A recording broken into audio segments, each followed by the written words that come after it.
Feverfew is what we are going to be talking about today. And guess what? It's not a seed. Everything's been a seed in the F's. And we're going to be talking about the healing properties and the magical properties. So first we'll do the healing.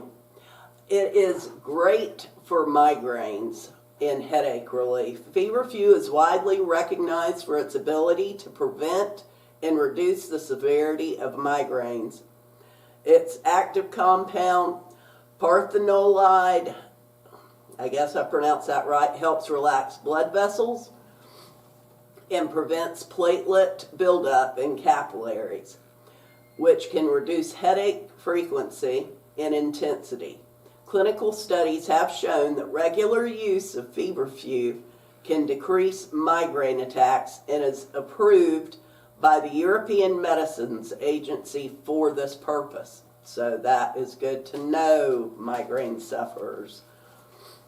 Thankfully, I don't, and I'm so thankful for that because my cousin always had bad migraines, and I felt so sorry for her all the time. And I know so many people that do, so thankfully I don't have to use it, but this is good for that. Anti-inflammatory and pain relief. Feverfew contains volatile oils and some lactones, some kind of lactones that exhibit anti-inflammatory properties, making it useful for conditions like arthritis, gout, and general joint pain. It also has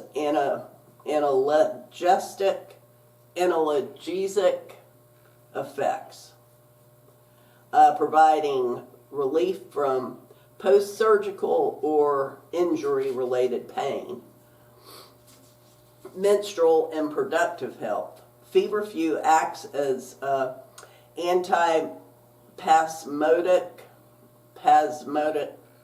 helping to regulate menstrual cycles and reduce cramps. It may also alleviate premenstrual headaches and discomfort associated with irregular periods.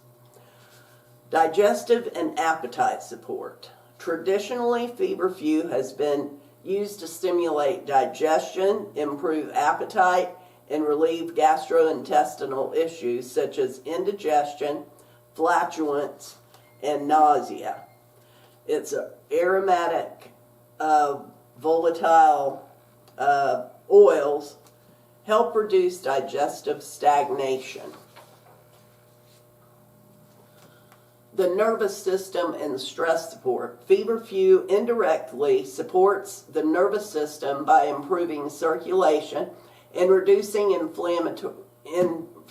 inflammation, which can help with neurological symptoms like vertigo and tinnitus. It may also reduce stress and anxiety by moderating stress-related pathways. Fever reduction. Historically, Feverfew was used to lower fevers and support respiratory health. It has also been applied topically for insect bites due to inflammatory and antimicrobial properties. Usage considerations. Feverfew can be consumed as fresh or dried leaves, extracts, tinctures, or supplements.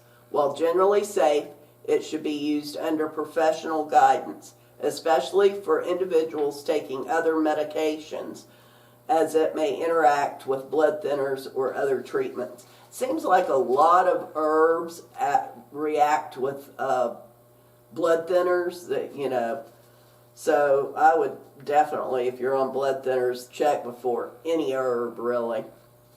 In summary, Feverfew offers a range of benefits, particularly for migraine prevention, inflammation reduction, menstrual relief, digestive support, and nervous system health, making it a versatile herbal remedy when used appropriately.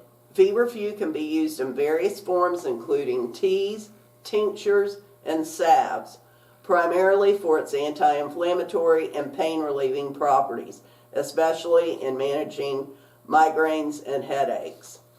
So your forms of use, the teas. To prepare a feverfew tea, steep 1 teaspoon of dried feverfew leaves in 1 cup of boiling water for 5 to 7 minutes.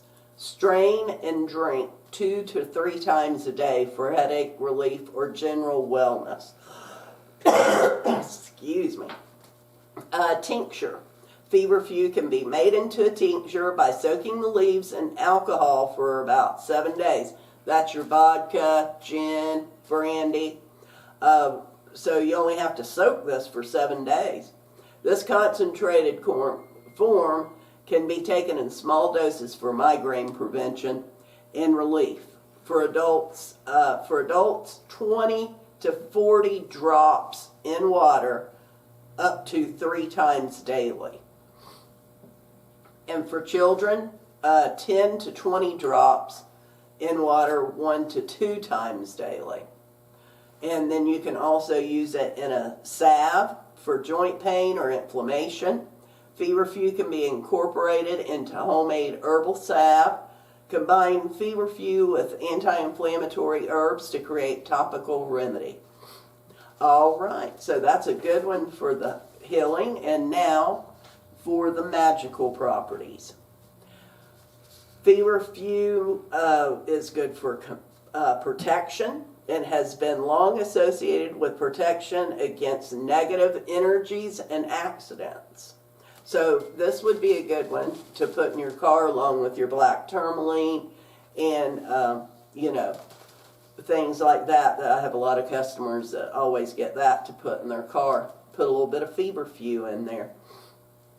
Historically, it was planted around homes to ward off illness, particularly during the plague, as it was believed to repel vermin that carried the disease, which was the rats that were taken over and given the Black Plague.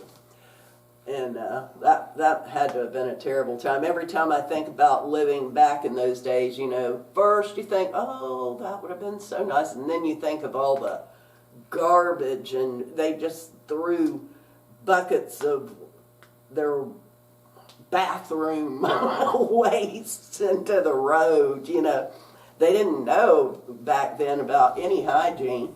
Nostradamus is the one that washed his hands, and people thought he was crazy because, he believed in the hygiene. So, yeah, it really wouldn't have been that great of a time to have lived. Our ancestors were back then, but I think, let them have it. I don't want to be there. And carrying feverfew as a talisman is thought to safeguard the wearer from harm and misfortune. Purification and clarity. In magical practices, feverfew is often used for purification rituals. It is believed to cleanse the mind, body, and spirit, helping to remove blockages that hinder personal growth. Additionally, feverfew is associated with enhancing intuition and psychic abilities, making it a popular choice for those seeking deeper spiritual connections.